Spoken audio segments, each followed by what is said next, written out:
ना कुकर ना मिक्सर.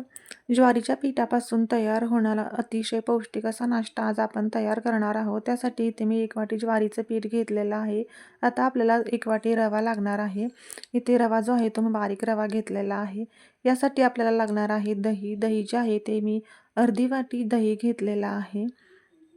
त्यानंतर आपल्याला जे लागणार आहे यामध्ये ज्या वाटीने मी ज्वारीचं पीठ घेतलेलं होतं 1 वाटी, त्याच वाटीने ते पाणी घेतलेलं आहे. पाणी घालून घेतलं. रवा भिजेल इतकंच पाणी आता सुरुवातीला आपण यामध्ये घालणार आहोत. त्यानंतर जे आहे यामध्ये घातलेलं आहे चवीनुसार मीठ. मीठ घालून याचं आपण पातळसर असं एक मिश्रण तयार करणार आहोत. इथे मिश्रण जे आहे ते आपलं तयार झालेलं आहे आणि आता आपल्याला याला झाकून 10 मिनिटासाठी रेस्ट करण्यासाठी ठेवून देणार आहोत. अशा प्रकारे तयार झालेलं आहे मिश्रण. आता याला आपण झाकून ठेवणार आहोत आणि आता आपण तयार करणार आहोत यासाठी चटणी. त्यासाठी घेतलेलं आहे 2 चमचे शेंगदाणे, 2 चमचे जे आहे ते भाजलेली डाळ घेतलेली आहे, खोबऱ्याचे तुकडे घेतलेले आहेत, 4-5 लसूण पाकळ्या, अर्धा इंच आलं, कोथिंबीर घेतलेली आहे आणि त्यानंतर आता घातलेलं आहे त्यामध्ये चवीनुसार मीठ, 2-3 हिरव्या मिरच्या घेतलेल्या आहेत. त्यामध्ये पाणी घातलेलं आहे आणि याला मिक्सरमध्ये अशी पातळसर आपल्याला हवी तशी चटणी इथे बारीक करून घेतलेली आहे.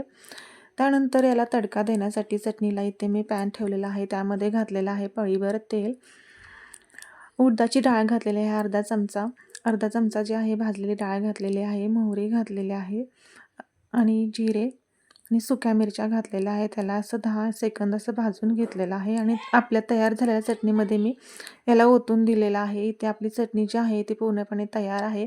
आता आपला रवा जो आहे तो सुद्धा पूर्णपणे इथे भिजलेला आहे. तुम्ही पाहू शकता अशा प्रकारे रवा आहे आपला फुगला गेलेला आहे.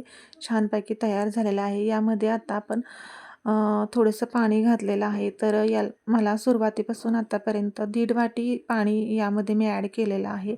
आता आपण यामध्ये घालणार आहोत कट केलेल्या भाज्या. त्यासाठी मी ते घेतलेलं आहे कांदा, शिमला मिरची आहे ती बारीक कट करून घेतलेली आहे, टोमॅटो कट करून घेतलेला आहे. त्यानंतर जे आहे यामध्ये घातलेल्या आहे 2 हिरव्या मिरच्या कट करून घेतलेल्या, बारीक चिरून घेतलेली आहे कोथिंबीर, ती सुद्धा यामध्ये ॲड केलेली आहे आणि आता आपण मिक्स करून घेणार आहोत. अशा प्रकारे जे आहे आपलं बॅटर जे आहे ते तयार झालेलं आहे. यापासून तुम्ही आप्पे किंवा इडलीसुद्धा तयार करू शकता. मी इथं बनडोसा तयार करणार आहे. त्यासाठी मी इथे फ्राय पॅन जो आहे आपलं ते ठेवलेला आहे, तडका पॅन. त्यामध्ये तेल घातलेलं आहे आणि मोठ्या एका पळीने तयार झालेलं मिश्रण यामध्ये ओतून घेतलेलं आहे अशा प्रकारे आणि त्यानंतर याला 1 मिनिटासाठी असं झाकून ठेवलं.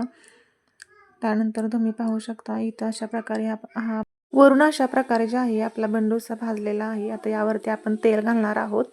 अशा प्रकारे मी चमच्याने याला सर्व बाजूनी तेल सोडून घेतलं आणि वरून सुद्धा तेल लावलं थोडंसं आणि याला पलटं करून घेतलेलं आहे. आलटून पालटून अशा प्रकारे आपण याला तेल घालून दोन्ही साईडनी खरपूस असा भाजून घेणार आहोत. तर असा इथे आपला बनडोसा दोन्ही साईडनी भाजला गेलेला आहे. तुम्ही पाहू शकता इथे आपले डोसे जे आहे ते तयार आहेत. खूप छान होता, टेस्टी होता. तिथे मी कट करून तुम्हाला दाखवते. अशा प्रकारे जे आहे आतून सुद्धा पूर्णपणे भाजला गेलेला आहे. खूप छान आणि टेस्टी होतात. घरात तर माझ्या सर्वांना हा डोसे आवडले. तुम्ही सुद्धा नक्की ट्राय करा आणि आपला व्हिडिओ आवडला असल्यास व्हिडिओला नक्की लाईक करा. चला तर मग भेटूया नवीन एका व्हिडिओमध्ये. तोपर्यंत बाय बाय.